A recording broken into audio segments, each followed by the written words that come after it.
Hi there, Tom Brown here, and we are talking to Scott Reed, CEO of Hardy Reed. Now, Scott, when I read your book, Top 40 Rules of Investing, I learn a lot about you. But people want to know a little bit more about you. So now's our chance to find out just a little bit more about That'll you. be fun. What do you want to know? Life for you before Hardy Reed, before finance? Well, our family has a family clothing business. It's been around since 1905. Mm-hmm. So we're in our fourth generation of ownership over there. I'm the only immediate family member that doesn't work in the family business. I left 31 years ago, somewhere like that. Wow. I counted the number of family members in the business, and I divided our profit by the number, and it wasn't a lot there per person, so I thought I needed to go find something else to do. So I got in the financial services industry. I opened the first full-service brokerage firm in North Mississippi. There wasn't one between Highway 82 or around the Jackson area all the way up to Memphis. There wasn't a brokerage firm, full-service brokerage firm in North Mississippi. So I opened that in 1985, and it worked there and ran that for 20 years, and then started our own firm. We lifted our consulting group out of that firm and started our own firm in 2006. And also, too, I look at your credits of your volunteer work and the amount of boards that you're on. How do you divide time? How do you make the time for all those different parts of your life?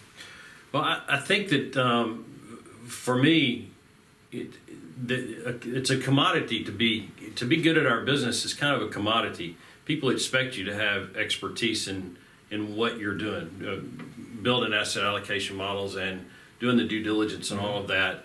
And so really what they want to know more than anything is can they trust you? And I don't know any better way to do that than to go out into the community and work on causes that help other people so people can see how you act, how you make decisions, what you do. So it's not only a giving back thing, which my dad taught me to do a long, long time ago. Mm-hmm. I mean, I think that's always been in the DNA of our family is to give back to the community. But it's also been very helpful to the business because it gives people a chance. They don't feel like you're selling them anything when you're out helping somebody else and doing some other work, but they do get to see you work.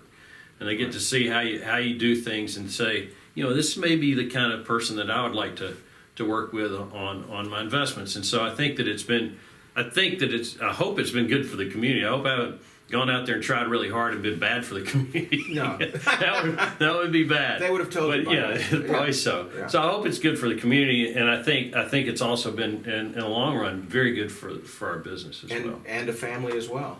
Your family as well. Yeah. Well, and I've got two girls that are extremely talented individuals. So focus in that talent in the right direction is important too, and you do that through example, I hope. And so I think everybody.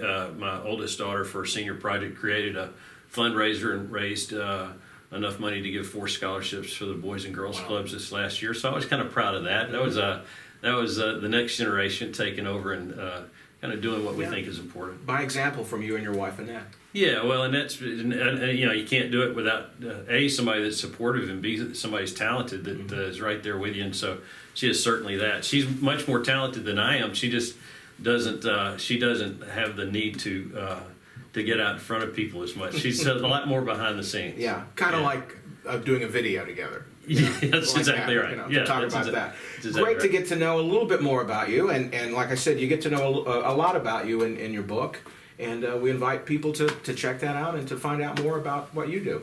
Annette said the book was the Paul Harvey version of investment philosophy. Every chapter cut down to about 5 minutes worth of reading with an attempt at humor and a point and a message in it. And written for people to understand what it is that you're saying. The goal of the book was to